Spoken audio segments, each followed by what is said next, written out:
Terima kasih Bapak Ibu. Saya akan menjelaskan di sini. Saya ingin sharing tentang pengalaman saya selama beberapa bulan ini mengikuti PGP Pendidikan Guru Mudra akan ke depan.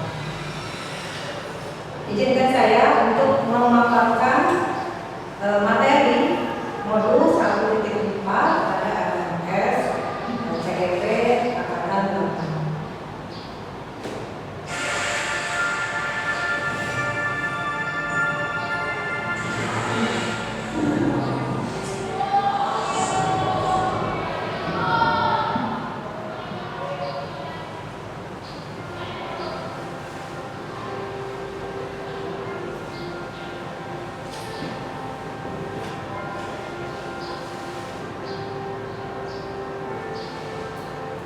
Baik, saya akan mengenalkan sedikit demi sedikit tentang apa itu budaya positif yang ada di sekolah. Dari paparan modul 1.4, koneksi antara materi dengan modul-modul sebelumnya, saya akan memaparkan koneksi antara modul-modul tersebut. Seorang guru yang baik harus memiliki kemampuan dalam menunjukkan budaya positif. Budaya positif tersebut dapat dijalankan menerapkan konsep-konsep inti seperti disiplin positif, memahami motivasi perilaku manusia berkaitan dengan hukuman dan penghargaan, posisi kontrol seorang guru, pembuatan kesepakatan dan keyakinan kelas atau sekolah, dan penerapan segitiga restitusi dalam penyelesaian masalah tersebut. Pasti dalam benak Bapak Ibu bertanya, apa sih maksudnya? Kemudian penjelasannya seperti apa dan bagaimana apakah itu segitiga restitusi, apakah itu keyakinan, dan apakah itu kesepakatan? Apa bedanya peraturan, apa bedanya kesepakatan dan keyakinan di kelas?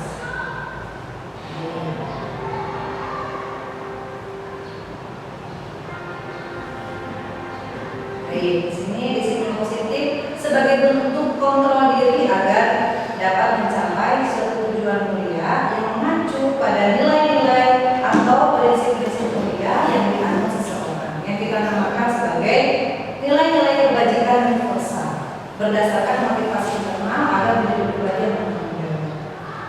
Apakah itu kebajikan universal? Yang kita tahu kebajikan itu kebaikan atau nilai-nilai sosial dan moral, etika, sopan santun, kemudian pendidikan.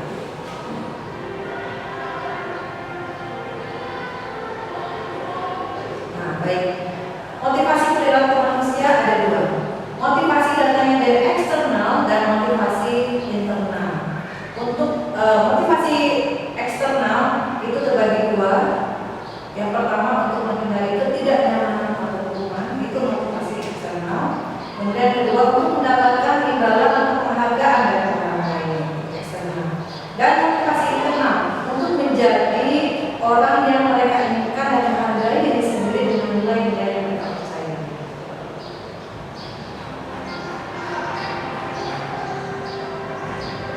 Nah, apa itu posisi kontrol guru? Di sini guru harus mempunyai atau memahami posisi ini. Posisi kontrol guru itu satu, sebagai penghukum; dua, sebagai pembuat merasa bersalah; tiga, posisi guru sebagai teman; empat, posisi guru sebagai pemantau; dan posisi guru sebagai manajer.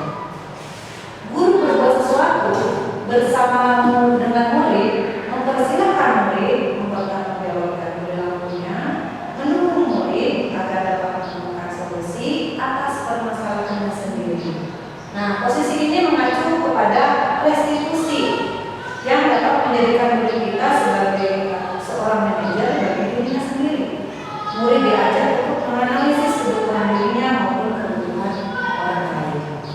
Jadi Bapak Ibu diingat ya, posisi kontrol guru itu ada di mana? Tidak. Jadi guru itu sebagai penghukum seperti apa? Kemudian membuat merasa bersalah apa dan bagaimana? Sebagai teman apa dan bagaimana? Pemantau dan manajer. Harus seperti apa ketika guru itu sebagai manajer? Baik, kita lanjutkan. Nah, lalu kita bicara kita berbicara manusia berarti berbicara tentang murid, sosok seseorang murid manusia sebetulnya, bukan bawahan kita, bukan anak buah kita, bukan kasarnya bukan bawah kita, tapi murid adalah manusia sebetulnya yang memiliki kesenangan, cinta dan kasih sayang, kekuasaan dan kebebasan. Freedom, love, fun, and power. Di sini juga membentuk sebuah kebutuhan untuk bertahan hidup. Jadi ketika seorang guru memposisikan sebagai pemukul, guru itu harus bisa menganalisisnya anaknya ini kebutuhannya. Kenapa dia berbuat seperti itu? Pasti ada kebutuhan, salah satu kebutuhan yang tidak terpenuhi. Contoh misalnya salah satu anak yang sebut saja misalkan nakal, dia berteriak dia tidak bisa diam, pasti ada sesuatu kebutuhan anak ini yang memang belum didapat sama anak. Jadi jangan sampai kita menjadi hanya sebagai pemukul.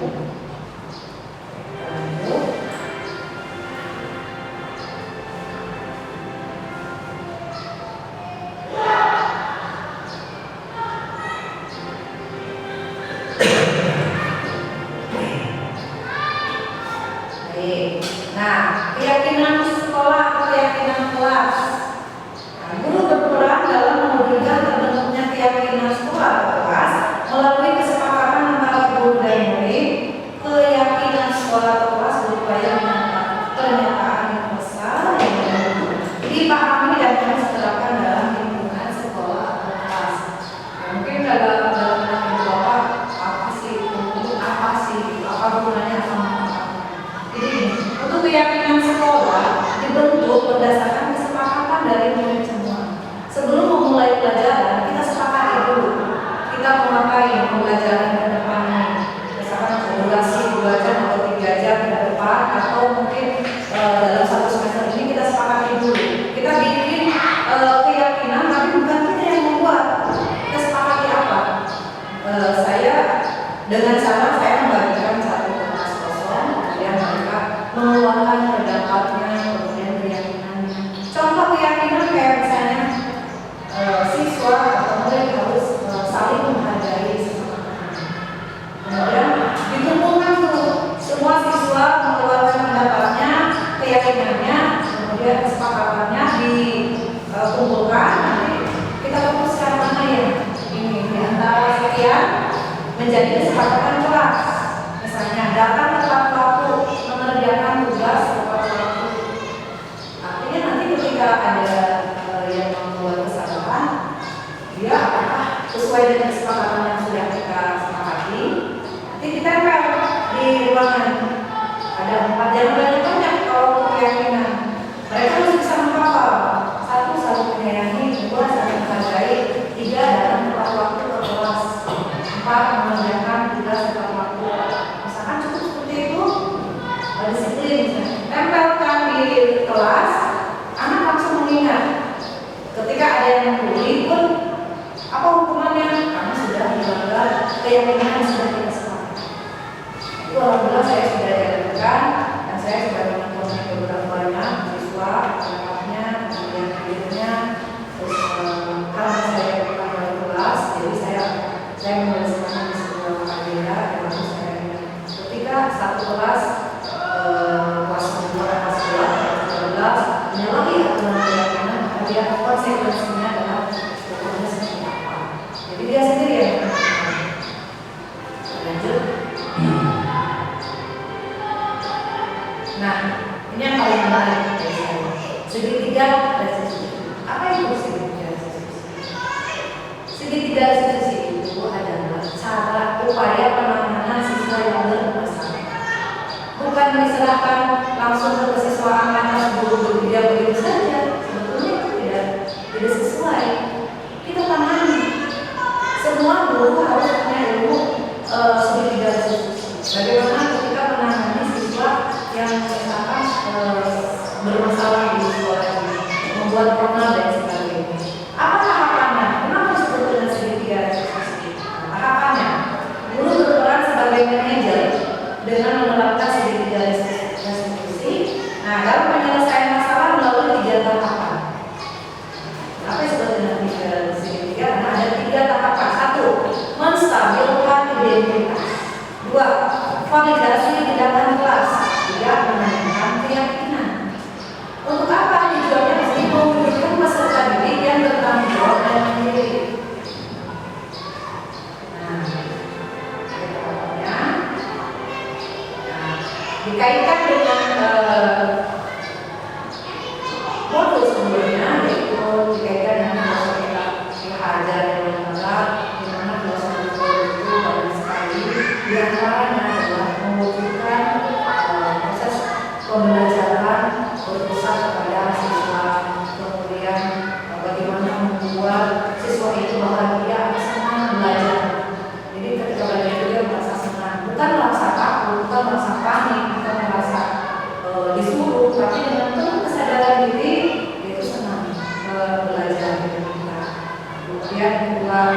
misalnya manajer, kemudian nilai-nilai guru yang filosofi diajari dikaitkan dengan guru.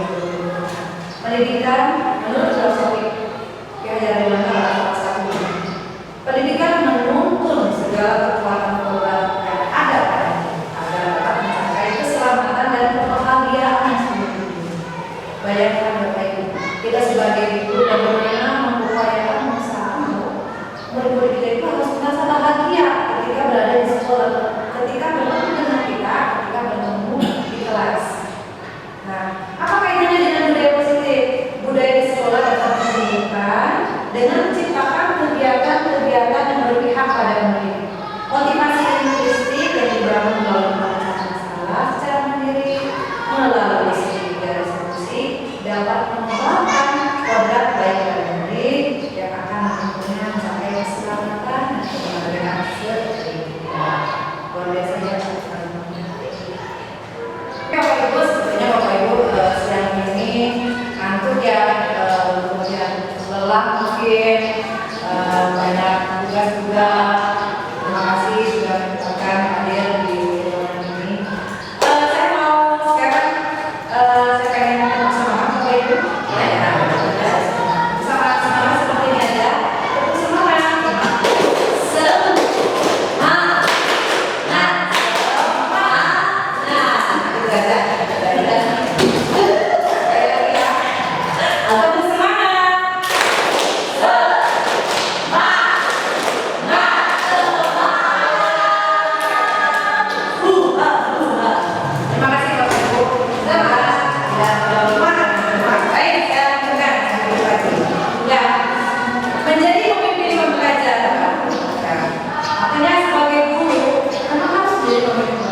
Bagaimana ketika memimpin sebuah pembelajaran yang sudah mendesain metode, model, dan sebagainya.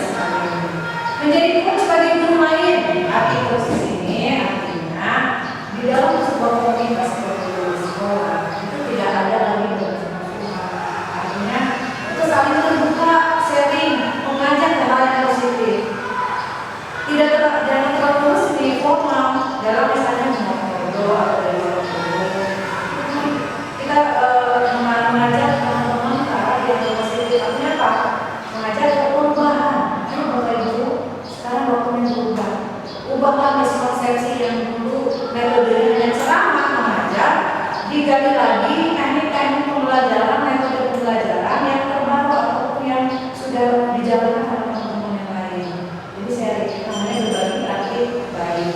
Jadi saya orang ajaran itu gimana tapi saya begini. Nanti bisa diterapkan ke materi yang baru itu untuk belajarnya. Itu bisa untuk mendapatkan pengetahuan. Mendorong kolaborasi. Nah, kalau Bapak Ibu tidak tahu bagaimana caranya untuk supaya inovatif, kata inovasi itu tidak akan muncul kalau tidak ada terjadi kolaborasi, kerjasama dengan teman-teman yang lain. Kolaborasi kan ada forum, musyawarah guru mata pelajaran. Kalau mau di MPMP, teman-teman rekan sejawat di sekolah MPMP ini, misalnya sudah saya bisa ada 2 atau 3 saling berkolaborasi. Kemudian mewujudkan kepemimpinan murid. Nah, jangan merasa bahwa murid itu di bawah kita, bahwa Anda itu guru itu di kelas hanya memerintahkan mereka. Mereka punya kesempatan menjadi pemimpin. Explore kepemimpinan mereka, misalnya dari ketua kelas, dirolis atau ketua kelompok, ya. Jadi mewujudkan kepemimpinan murid. Menggerakkan komunitas praktisi. Bagaimana ketika menggunakan komunitas praktisi, misalnya saya menggunakan saya ikut kegiatan ini saya ikut melakukan ini, bisa komunitas ini bergerak di publik, pengetahuan dalam komunitas itu sangat luas. Nah, apa sih kaitannya dengan budaya positif?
Baik.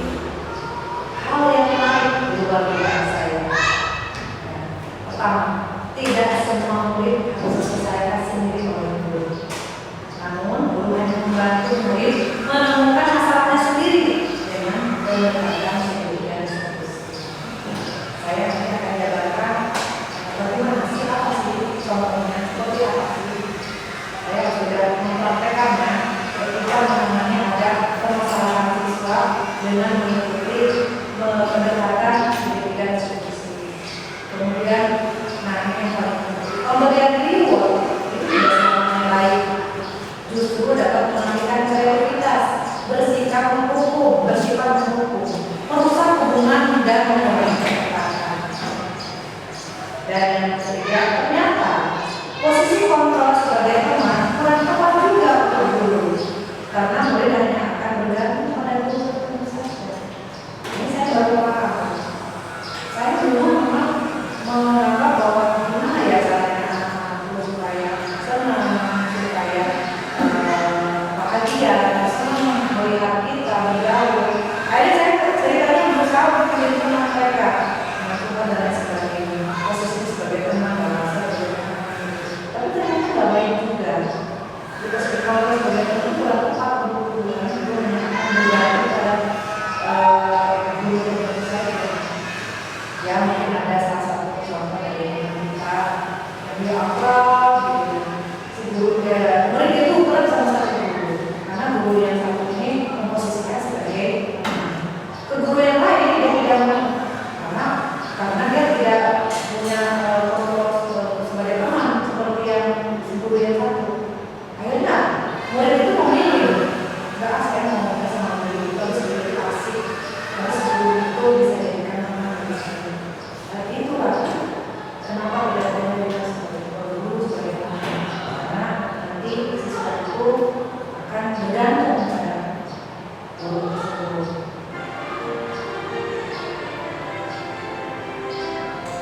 Baik, perubahan apa yang terjadi pada saat itu Anda dalam menciptakan kelas atau sekolah Anda setelah belajar menemui? Nah, perubahan yang terjadi, penerapan posisi kontrol dan pemberi menjadi manajer. Yang paling bagus untuk tepat posisi kontrol dulu, bukan dia sebagai guru, bukan dia sebagai teman, melainkan sebagai manajer. Yang paling tepat guru itu harus bisa sebagai manajer. Ya, kemudian mengubah peraturan kelas menjadi keyakinan kelas. Nah, apa bedanya peraturan kelas dengan keyakinan kelas? Peraturan kelas itu yang sudah kita buat anak itu harus mengikuti. Ini loh peraturannya. Tidak ada nanti kawan-kawan. Itu sebetulnya peraturan. Jadi kalau misalnya sudah ditetapkan, tidak boleh menggunakan sepatu selain berwarna hitam. Peraturan. Tidak boleh memakai celana yang misalkan yang terlalu ketat dan panjang dari yang memakai terlalu ketat. Nah, itu peraturan. Kalau keyakinan itu harus disepakati dulu sama siswa. Jangan guru itu jangan egonya dan keluarga di situ. Tidak ada itu guru yang namanya sifat egois ya. Dia menentukan sendiri. Pokoknya kalian harus begini ya. Itu bukan guru yang baik. Ya. Walaupun mungkin Anda ini menunjukkan bahwa Anda guru yang tegas, tapi sekali lagi itu kurang baik. Yang paling baik adalah guru sebagai manajer. Bagaimana memanage? Bagaimana memposisikan diri di tengah-tengah murid. Tidak lagi memberikan penghargaan atau peringkat pada siswa tertentu. Ini saya sangat setuju. Peringkat 1, ranking 1, ranking 2, ranking 3, apa ya? Saya dulu berpikir bahwa tidak masalah kok di peringkat 1 terus 10 besar, saya kok 5 besar, 3 besar. Ternyata itu menjadi memberikan dampak yang negatif. Penghargaan itu, oke, siapa yang misalnya ya, siapa yang sudah mengerjakan tepat waktu atau betul semua, nanti kita akan berikan mereka, nanti kita akan berikan sesuatu hadiah buat kalian yang sudah juga menyelesaikan tugas yang lain. Saya pikir itu bagus ya untuk merespon, untuk menanggapi. Tapi sekali lagi ternyata tidak. Apa dampaknya? Anak itu akan ketergantungan. Yang pintar, yang merasa keras, yang nggak bisa. Akhirnya terjadilah ada dia. Makanya kita sebagai guru harus belajar variasi pembelajaran berdiferensiasi. Pembagian tugas itu tidak satu, karena kemampuan siswa-siswi kita ini tidak. Gaya belajar berbeda, minat berbeda. Itulah gunanya kita sebagai guru harus menggunakan atau memberikan tes awal, assessment awal, awal. Kemudian selanjutnya saya rasa seperti itu. Bagaimana sih membuat sebuah assessment awal itu seperti apa sih? Saya harus gimana? Iya, saya harus memecahkan masalah siswa tidak pergi sendiri, namun bersama siswa membantu memecahkan, menemukan solusi sendiri berdasarkan sudut pandang. Saya berpaham. Ketika siswa-siswi kita mendapatkan masalah, kita langsung menuju, kita langsung menjudge anak ini salah. Itu akan fatal positifnya siswa, positifnya anak kita. Jadi kita ngobrol masalah-masalah. Jangan dulu langsung kasih ya. Jangan langsung oleh orang tua. Ada tahapannya. Itu tadi ada seleksi, ada contohnya. Bagaimana kalimatnya, ungkapannya seperti apa. Tidak harus langsung menghukum. Kamu pokoknya diskors. Kamu pokoknya besok orang harus datang. Itu tidak menyelesaikan masalah. Ada tahapannya. Sesuai dengan sedikit eskalasi.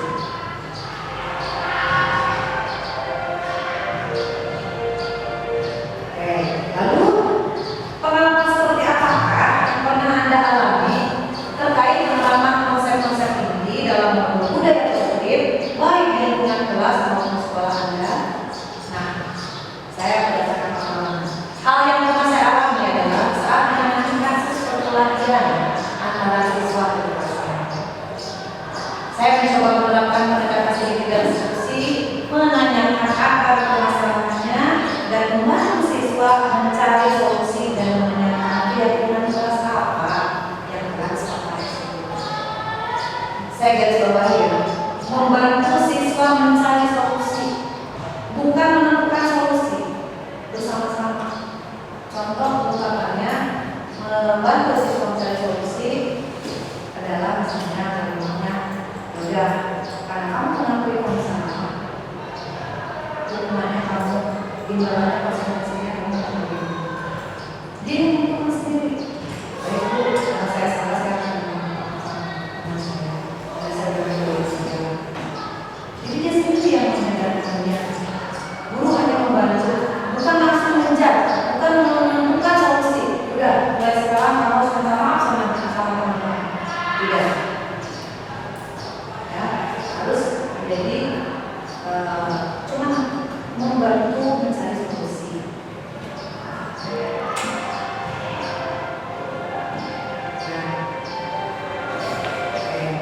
Bagaimana perasaan Anda ketika mengalami hal tersebut? Perasaan saya ya senang karena dapat dengan mudah menyelesaikan masalah siswa tanpa harus menyalahkan atau mencari yang salah. Sebenarnya siapa sih yang salah? Kamu yang salah, tidak seperti itu. Jadi mencari solusi dan menyelesaikan masalah bersama-sama.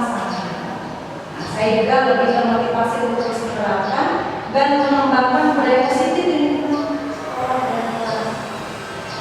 Ya, jadi lebih ke bagaimana menangani masalah itu harus seperti slogannya Gadaya. Apa itu? Gadaya menyelesaikan masalah tanpa masalah. Itulah dulu menyelesaikan masalah tanpa masalah. Jangan udah ditambah ada masalah, nambah lagi masalah. Ya, baik.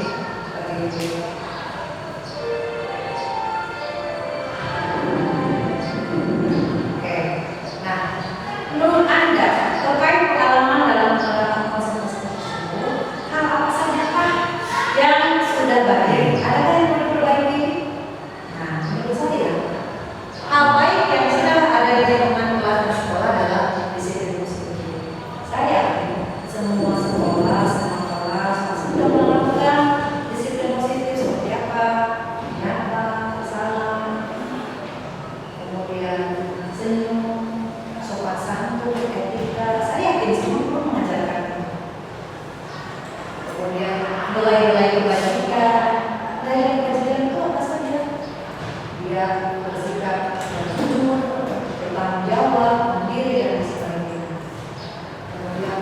keyakinan kelas yang dibangun bersama.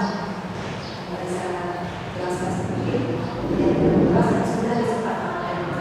Oke, untuk kelas ini keyakinan sudah terbentuk. Ada berapa sebenarnya? Apakah masih ingat? Mungkin tadi. Ingat Bu, ada berapa? Ada 4 Bu. Apa saja salah satunya? 1. Saling menghargai. 2. Saling menyayangi. 3. Tepat waktu mengerjakan tugas. Oke. Nah, ketika mendapat masalah yang tadi solusi ada siswa yang tertukar karena membuli, karena mendorong misalnya, berkata kasar dan sebagainya, tanyakan ke siswa itu, siswa kita, kamu masih ikut nggak kesepakatan keyakinan itu? Mungkin nama dia tuh tempatnya. Itu saya menyampaikan.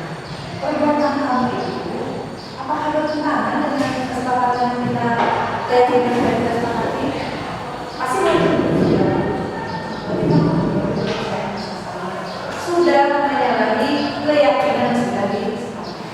Udah, ibaratnya itu kartu as buat kita. Mereka yang membuat, ini masuk ke ambil. Tidak lepas menjudge sekali lagi, tidak menjudge oleh manggil orang tua. Kita bertahap mengalami. Nah, adapun yang perlu diperbaiki adalah posisi kontrol guru yang selama ini cenderung sebagai teman dan membuat merasa bersalah menjadi posisi sebagai guru sebagai pembuat merasa bersalah. Itu kayak gimana sih? Udah tahu anak kamu sih, kamu tahu kan?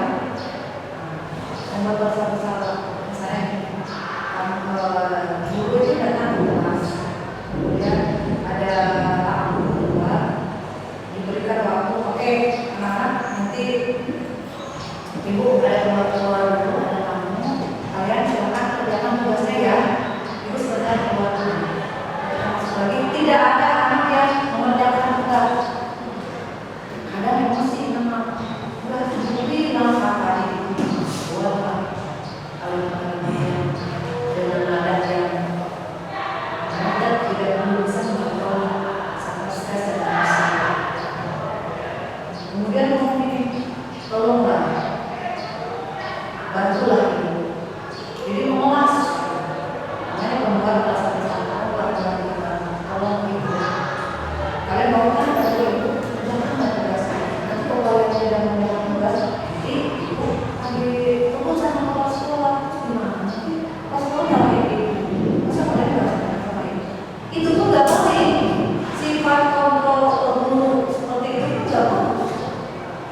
Kurang. Jadi nggak saya ini kok jadi kelas meminta undang-undang supaya tidak itu sama dan jadi lebih baik itu sebagai manajer kita harus cenderung oleh dalamnya itu ada di kompetensi KSE sosial emosional. Bagaimana manajemen diri, kesadaran diri, ada beberapa ada 5. Jadi masuk ke kompetensi sosial dan emosional. Lanjut. Ya. Sebelum pelajari modul ini, ketika berinteraksi dengan murid berdasarkan 5 posisi kontrol, posisi mana yang sering Anda pakai dan bagaimana perasaan Anda saat itu. Setelah mempelajari modul ini, posisi apa yang Anda pakai dan bagaimana perasaan Anda sekarang? Apa perbedaannya? Karena bahwa saya tidak tahu bahwa posisi kontrol itu ada 5. Ya, sebelumnya saya sering menggunakan posisi kontrol sebagai teman dan teman. Jujur memang selama pengalaman saya di sini dulu, saya berusaha menjadi teman dan teman. Bagi teman itu apa? Gimana ya?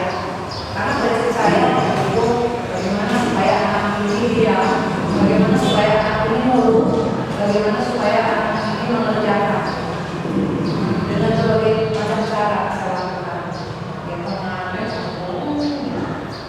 kemudian memantau, hanya memantau saja anaknya dari mulai jadi tegang, hanya menggunakan satu metode pembelajaran, hanya menggunakan satu model pembelajaran. Saat itu perasaan saya merasa benar-benar dengan tindakan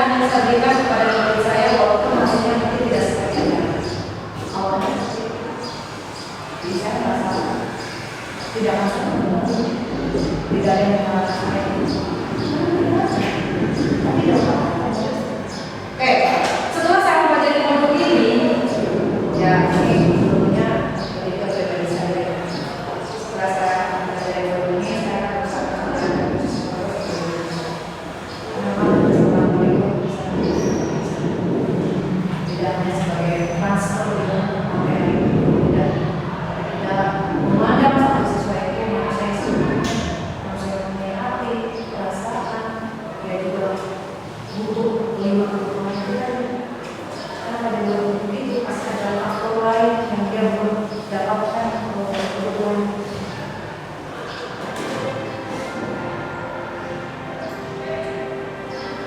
Nah, ya sebelum pada ini, karena ada dalam segitiga diskusi ketika mereka menasihkan mereka, kayak apa mana yang anda sampaikan bagaimana. Sebelumnya sih saya pernah tidak sadar menggunakan konsep segitiga. Pernah memang pengalaman pribadi dengan saya penasaran karena saya mengajar beberapa di sekolah yang ya udah dibilang banyak sekali permasalahan dan saya tidak tahu namanya waktu segitiga apa itu saya menggunakan apa jadi saya mengajar teman-teman tentang sejarah itu semua guru mapel adalah guru BK. Dulu sebelum di kabupaten Papua dan saya belajar mengenai sejarah ketika pas kuliah dan saya lihat situasi sekolah dan siswa. Jadi saya pikir guru itu mempunyai ilmu BK. BK itu tidak karena BK kalau hanya satu guru saja BK. Masuk ke ruangan BK pasti anak yang bermasalah. Padahal tidak seperti itu maksudnya. Masuk ke dalam ruangan BK itu untuk ngobrol, menggali informasi ini yang dewasa, ya, dan kemudian menambahkan pendekatan lebih ke personal. Kemudian ya tahapannya tidak berurutan sih. Saya tidak tahu tahapannya seperti apa. Sebagai teman yang memvalidasi tindakan dan menstabilkan kesalahan. Apa sih Bu yang maksud dengan menstabilkan kesalahan, memvalidasi tindakan dan menstabilkan kesalahan? Contoh, ketika ada dua anak yang bertengkar, yang satu misalnya membuli. Kan kalau dulu itu pasti nggak diam ya, dia pasti melakukan pembalasan. Ketika hal itu terjadi, kita kumpulkan berdua, bertiga, kita tanyakan, divalidasi dulu tindakan yang stabil. Ini tuh gini, si partner membalas, si B-nya begini. Nah, kalimat kemudian begini. Oh gitu. Kalau ibu jadi posisi kamu, itu pasti bahkan mungkin ibu bisa berbuat lebih dari yang kamu lakukan. Itu kamu beruntung ya, bagus ya kamu melakukan hal yang berbeda. Misalnya yang mendorong atau jatuh, sampai dia berbuat ke dalam. Ada sebenarnya bisa kan melakukan hal ini. Ya bisa kan kamu dorong langsung ke jalan berbuat bisa. Tapi tidak kamu lakukan. Enggak.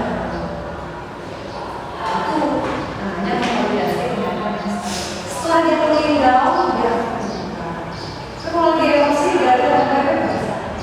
Kita mencari cara bagaimana memvalidasi. Karena saya sedikit pengalaman menangani siswa yang sangat-sangat bermasalah dan bukan satu siswa itu banyak. Bandingkan 1/10, satu yang baik yang tidak atas gurunya itu yang bermasalah. Saya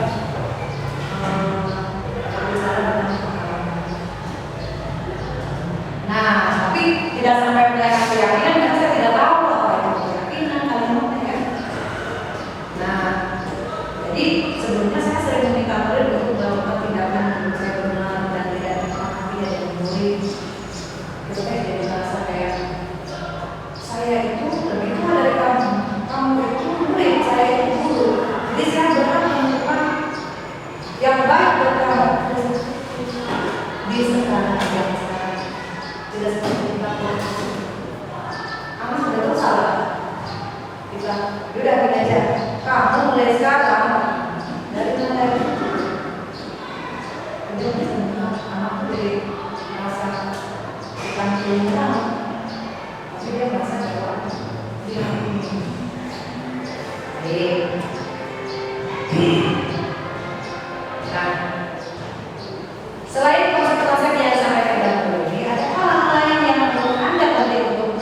dipelajari dalam proses penciptaan budaya positif bagi komunitas sekolah.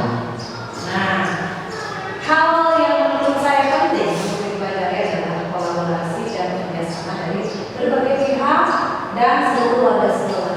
Juga kalau tak salah ada perasaan yang guna terwujud budaya positif yang nyaman dan menyenangkan bagi murid khususnya bagi warga sekolah. Ini berkaitan dengan kesamaan dan kesamaan sekolah. Sudah sampaikan mungkin? Ya. Pak Ibu, mohon maaf apabila penjelasan saya mungkin ada sedikit atau banyak mungkin yang Bapak Ibu tidak paham atau mungkin saya kecepatan. Saya kasih kesempatan Bapak Ibu untuk menanyakan satu saja, satu saja, menanyakan apa saja yang tadi saya jelaskan. Jadi bisa saya langsung jawab. Ada Bapak Ibu yang menanyakan? Saya deh. Mangga. Ini tentang saya juga. Saya belajar di sana Solo bidang studi bahasa Sunda.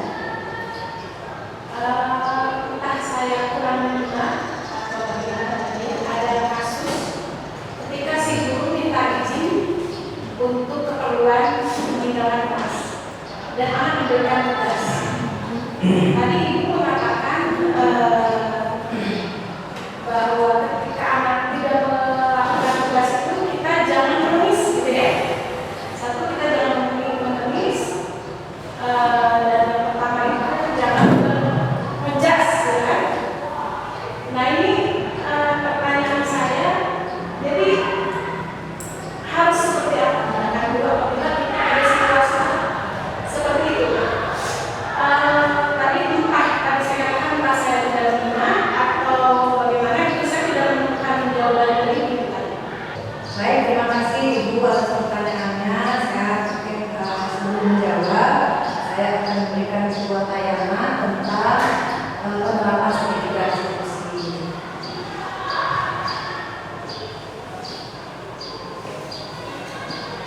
Baik, apa itu segitiga eksekusi? Yaitu proses dialog yang dijalankan guru atau orang tua agar dapat menghasilkan guru yang mandiri dan bertanggung jawab. Bagaimana tahapannya? Akan disebut dengan segitiga restitusi. Baik, yang pertama, sebelum saya menjawab pertanyaan, saya jelaskan bagaimana. Kan pertanyaannya bagaimana kalau ada kasus itu, tahapannya seperti apa? Pertanyaan yang luar biasa. Oke, yang pertama, ya, ini dia. Pertama adalah menstabilkan identitas. Kalimat ini adalah hanya sebagian contoh kalimat untuk menstabilkan identitas. Di tahapan penyelesaian permasalahan siswa itu yang pertama menstabilkan identitas. Satu, contohnya berbuat salah tidak apa-apa, itu manusiawi, itu wajar. Kedua, tidak ada manusia yang sempurna. Ketiga, saya juga pernah melakukan kesalahan seperti itu.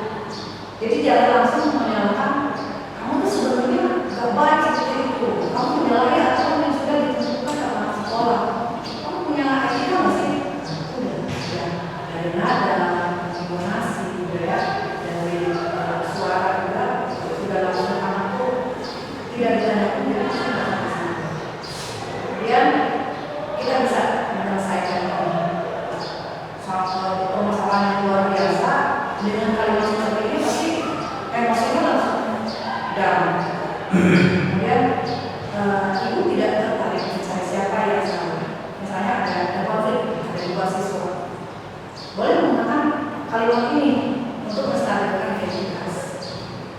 Ibu tidak mencari siapa yang salah, tapi ibu di sini ingin mencari solusi.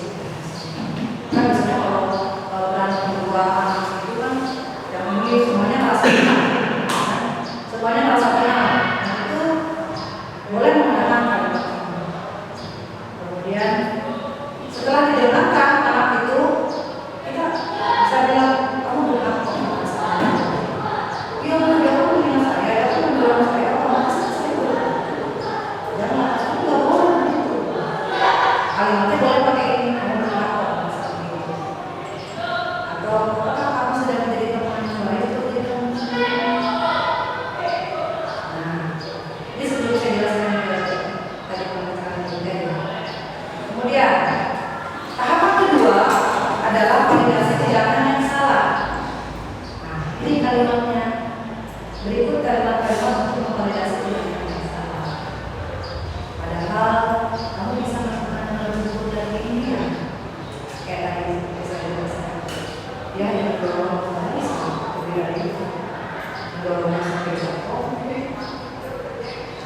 yang kedua, kamu pasti punya alasan kenapa kamu suka dengan aku.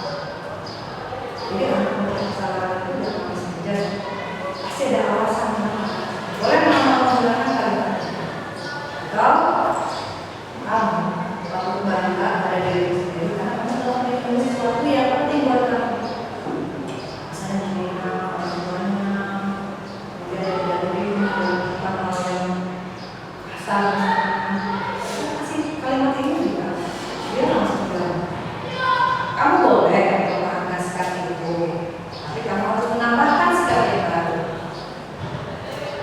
Dia akan berkata, bukan menggunakan yang salah dari sini, tapi menambahkan sikap yang baik lagi biar kemudian yang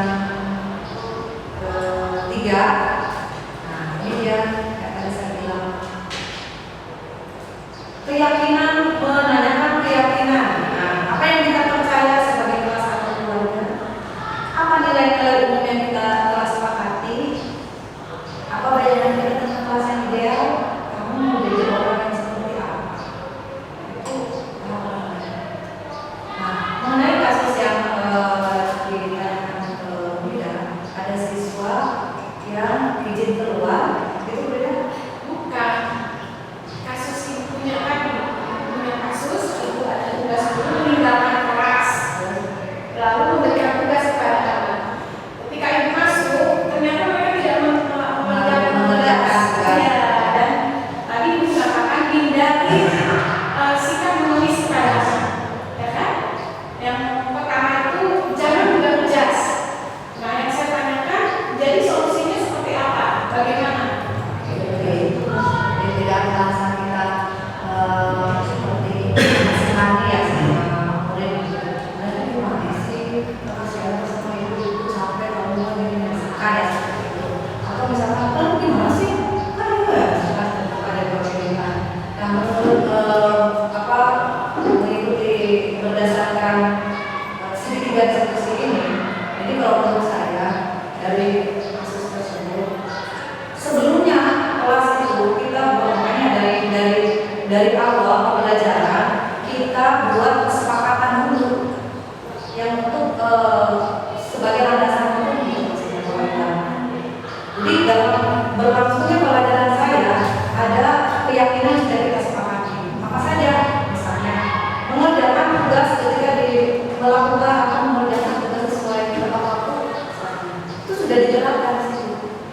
Nah, sebelumnya kita sudah sepakatkah kalimat ini menentukan ini sepakat bu benar ya bukan ibu yang memberikan peraturan tapi disepakati dulu mengerjakan tugas itu konsekuensinya apa kalau tidak mengerjakan tugas ketika ibu berikan tugas itu dia disebutkan sendiri ya bu saya akan apa tak akan apa oke disepakati ya konsekuensinya apa. Kalau itu terjadi, misalnya kita sepakati dulu beri mampang di situ, kalau pembelajaran, itu anak sudah tahu konsekuensinya kalau tidak mengerjakan tugas dari dulu yang ditugaskan, tidak sesuai dengan waktu misalnya. Jadi di sini penting. Nah kalau saya pengalaman saya ketika itu ya saya biarkan, saya tidak pernah, saya juga tidak mengeluh gitu ya ke siswa. Sering saya pernah terjadi di kelas saya seperti itu. Yang saya lakukan, saya diamkan, saya duduk di tengah, saya ajak ngobrol bertanya. Itu bukan rekayasa saya, tapi memang based on my true story dan pengalaman nyata saya. Saya duduk di tengah, saya diam, saya tanya. Kenapa kalian tidak mengerjakan tugas? Kan itu nadanya saya seperti itu. Dan pengalaman saya kalau banyaknya di sekolah yang berbeda laki sendiri ya, laki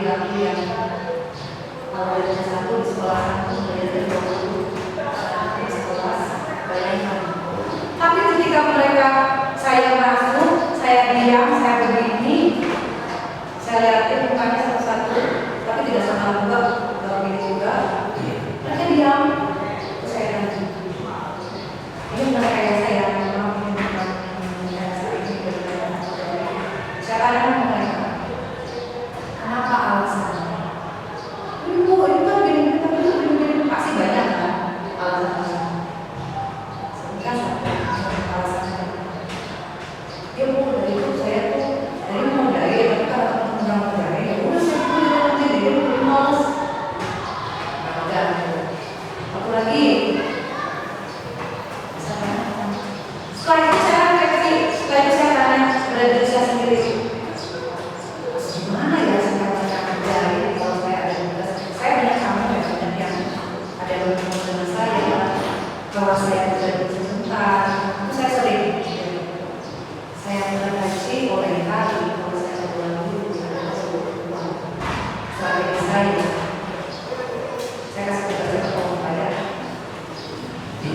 kelompok, tapi dalam kelompok itu semuanya harus karena saya belajar bahasa, bagi saya belajar bahasa itu adalah bicara. Jadi satu grup itu empat-empatnya harus bicara. Ketika saya keluar, saya sudah siap. Beberapa minggu yang lalu terjadi. Jadi ada tugas presentasi, saya kasih waktu keluar karena ada tamu. Saya kasih kesempatan, panas semua ini. Kok saya ngerjainnya di salah satu ruangan panas. Jadi gimana? Karena kesepakatan bersama awalnya itu katanya menciptakan suasana ruangan yang nyaman. Oke, boleh sekarang kamu cari tempat yang nyaman di sekolah ini. Boleh bu, boleh. Di bawah boleh, boleh. Di bawah boleh. Cari tempat yang nyaman. Asal dalam 1 menit tugas itu PPT gitu, presentasi sudah selesai. Itu berhasil. Saya masuk dari kelas, sudah siap semuanya dengan PPT atau saya kasih pilihan. Tugasnya itu apa aja? Boleh PPT, boleh ditulis di karton, boleh secara verbal. Jadi pilihan. Boleh memilih, boleh salah satunya mau apa? Ya udah saya PowerPoint aja, boleh. Tapi itu presentasi semuanya. Boleh saya pakai karton tulis aja di poster sangat boleh dipilih. Dan kelompok itu memilih boleh. Akhirnya jadi presentasi berjalan karena dia bisa pakai nyaman, nggak panas tuh. Itu apa puas dengan jawaban saya?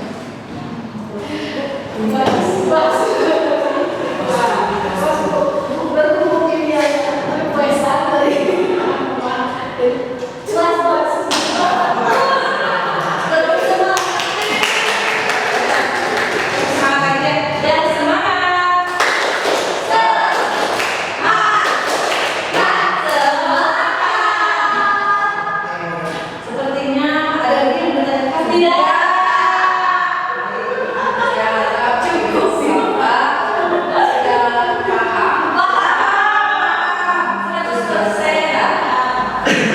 Nanti berikutnya saya akan tanyakan bagaimana ketika menangani sebuah permasalahan yang ada di sekolah, siswa, ada berapa cara, tahapannya apa saja, ya.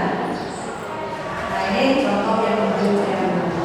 Jika menangani anak yang bermasalah ada 3, apa saja Bapak Ibu? Pertama, masih ingatkah segitiga diskusi?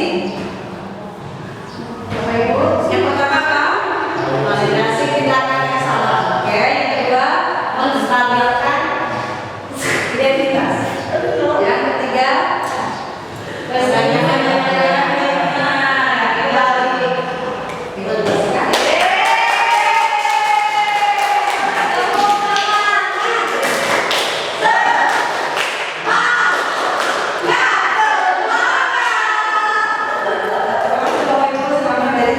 tidak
Davisa dan Dinda, tadi Ibu dengar ada keributan yang terjadi di kelas pada saat jam istirahat. Coba ceritakan, ada apa sebenarnya? Sampai terdengar ada yang menangis segala. Kenapa? Jadi gini Bu, saya kesel banget sama Dinda. Dia nggak pernah mau ngerjain tugas sekolah. Terus juga alasannya nggak jelas, sedangkan tugas itu harus segera dikumpulin. Oh begitu. Ibu tidak tertarik mencari siapa yang salah, tapi Ibu ingin mencari solusi dari permasalahan ini. Nah, sekarang tolong ceritakan, kenapa Dinda tidak mau mengerjakan tugas kelompok? Pasti kamu ada alasannya kan? Iya Bu, sebenarnya bukannya aku nggak mau ngerjain tugas kelompok, tapi tuh ibu saya lagi sakit Bu di rumah, nggak ada yang jagain, dan juga saya harus ngerawat Bu. Oh begitu. Nah untuk Davisa, tahu kan alasannya Dinda kenapa nggak mau mengerjakan tugas? Nah, kamu pasti punya alasan. Kenapa sampai kamu melakukan itu tadi ke Dinda? Ya Bu, tapi masalahnya tugasnya tuh harus dikumpulin 2 hari lagi. Sedangkan kita belum ada persiapan apa-apa. Jadi saya harus jawab apa ke Bu Marcel tentang tugas yang belum selesai. Begitu. Baik kalau begitu. Nanti coba kamu temuin Bu Marcel, coba bicara untuk menambahkan waktu pengumpulan tugasnya. Kamu bisa melakukan itu? Bisa Bu, nanti akan saya coba bicara ke Bu Marcel. Baik. Nah, sekarang apa yang akan kamu lakukan selanjutnya? Davisa, Dinda? Mungkin aku mau coba bicara ke ibu saya buat minta izin buat ngerjain tugasnya lebih dahulu supaya cepat selesai. Oke, bagus. Sebelumnya saya minta maaf ke Dinda atas sikap yang mungkin berlebihan. Oke, bagus. Ibu senang dengarnya. Kamu boleh pertahankan sikap baik kamu ya, dan kamu harus menambahkan sikap yang baru. Nah, sekarang coba ingat-ingat. Kira-kira keyakinan kelas yang mana yang harus dijalankan yang sudah kita sepakati bersama-sama? Apa saja nilai-nilai umum yang sudah kita sepakati? Davisa? Saling menghormati. Dinda? Memaafkan dan berdamai. Satu lagi Bu, Ya? berkata jujur lebih baik daripada diam. Oke, bagus. Kalau begitu, boleh kalian sekarang ke kelas lagi dan Ibu tidak mau mendengar ada keributan lagi ya di kelas ya. Dan semua tugas harus sudah dilakukan. Baik, sekarang silakan kamu ke kelas. Terima kasih Bu. Assalamualaikum warahmatullahi wabarakatuh. Nama saya Nela Herlinda, saya dari kelas 12 Broadcasting. Saya senang dan lega ketika saya sudah membicarakan ini kepada guru saya. Halo, saya Davisa dari kelas 12 Broadcasting. Saya merasa senang telah berdiskusi dengan Ibu Guru dan kita jadi mengingat lagi keyakinan-keyakinan kelas yang telah disepakati. Terima kasih Ibu. Terima kasih Ibu, bye-bye.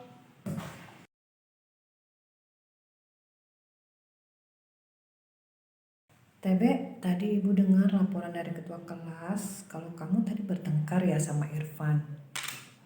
Iya Bu, tadi saya kesel sama Irfan soalnya dia selalu ngadu ke guru kalau misalnya saya ada salah. Oh begitu, ya Ibu mengerti. Kamu pasti kesal sama teman kamu itu kan? Karena selalu mengadu ke guru. Iya Bu, dia kayak anak kecil aja suka ngadu ke guru. Nah terus apa yang kamu lakukan nanti ke Irfan? Saya kesel Bu, karena dia selalu ngasih tau ke guru kalau misalnya saya main HP di depan toilet. Terus saya kesel ke dia, saya dorong dia deh. Oh gitu sampai terjatuh ya? Iya Bu. Oh begitu. Ya Ibu paham. Tapi kamu sebenarnya bisa lebih melakukan itu kan ya? Bisa Bu? Nah, misalnya memukul, tapi kamu tidak melakukannya kan? Tidak Bu. Baik. Nah, sekarang ya terima kasih kamu sudah mau mengakuinya. Nah, sekarang apa yang akan kamu lakukan selanjutnya? Saya akan meminta maaf ke Irfan Bu, dan saya juga mengaku kalau misalnya saya salah. Baik. Terus apa lagi selain itu? Dan saya tidak akan membawa HP dan memainkannya di depan toilet Bu. Baik. Nah, menurut kamu kira-kira kamu melanggar keyakinan kelas apa nih? Tidak boleh menghakimi sendiri Bu, lalu tidak boleh main hakim sendiri. Baik, berarti kamu tahu dong konsekuensinya. Kamu berarti harus memperbaikinya gimana? Saya akan minta maaf Bu ke Irfan karena saya tadi sudah main hakim sendiri ke dia. Iya, bagus itu pertahankan sikap baik kamu itu minta maaf, tapi Ibu mau kamu tambahkan lagi sikap baiknya ya. Iya Bu. Ya udah, Ibu harap tidak akan ada lagi cerita seperti ini ya, dan Ibu harap kamu bisa lebih dewasa lagi bersikap. Kalau kamu salah, meminta maaf sangatlah mudah, tapi yang paling penting kamu harus bisa menjalankan keyakinan-keyakinan kelas yang sudah kita sepakati bersama-sama ya. Iya Bu. Udah, sekarang kamu kembali lagi ke kelas ya. Ya, terima kasih ya Bu. Ya.